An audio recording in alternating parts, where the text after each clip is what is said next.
गुजरात की सत्ताधारी पार्टी की टेंशन कम होने का नाम नहीं ले रही है और ये टेंशन बागियों के चलते बनी हुई है।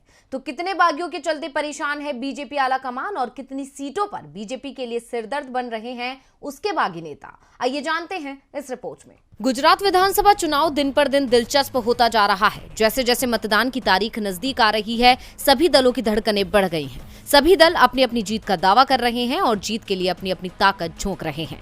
लेकिन इन चुनावों में 2.5 दशक से राज्य की सत्ता पर काबिज बीजेपी की मुश्किलें बढ़ी हुई दिख रही हैं। बीजेपी के लिए लगातार 7वीं बार राज्य की सत्ता में वापसी करना बड़ी चुनौती बना हुआ है और इस मुश्किल को और बढ़ा दिया है बागियों ने। राज्य में बीजेपी को बागियों की नाराजगी भारी पड़ती दिख रही है।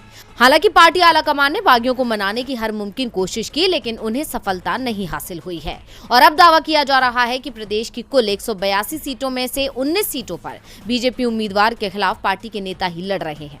इन नेताओं को टिकट मिलने की उम्मीद थी, लेकिन पार्टी ने आखिरी समय पर टिकट काटा तो फिर इन नेताओं ने निर्दलीय और दूसरी पार्टी से ताल ठोक दी, जिससे पार्टी को बड़ा नुकसान हो सकता है। हालांकि पार्टी को उम्मीद थी कि वो इन्हें मनाने में कामयाब होगी और बागियों की नाराजगी खत्म हो जाएगी, लेकिन ऐसा नहीं हो सका, जिसके बाद पार्टी को मजबूरन बागियों के खिलाफ कड़ा कदम उठाना पड़ा और पार्टी ने पहले 7 और फिर 12 नेताओं को पार्टी से निलंबित कर दिया, जिससे पार्टी की स्थिति राज्य में कमजोर बनी हुई है और ये बागी ही बीजेपी का खेल बिगाड़ सकते हैं, क्योंकि इनमें से अधिकांश बागियों का अपने क्षेत्र में पार्टी संगठन पर भी जबरदस्त प्रभाव है, जिससे बीजेपी उम्मीदवार को बड़ा नुकसान होता दिख रहा है और बीजेपी इस बात से अच्छी तरह वाकिफ है कि बागियों से नुकसान होता है और ये दावा किसी और का नहीं बल्कि हिमाचल के सीएम जयराम ठाकुर का है। बीजेपी इसी नुकसान से डरी हुई है, लेकिन अब पार्टी के हाथ में कुछ नहीं।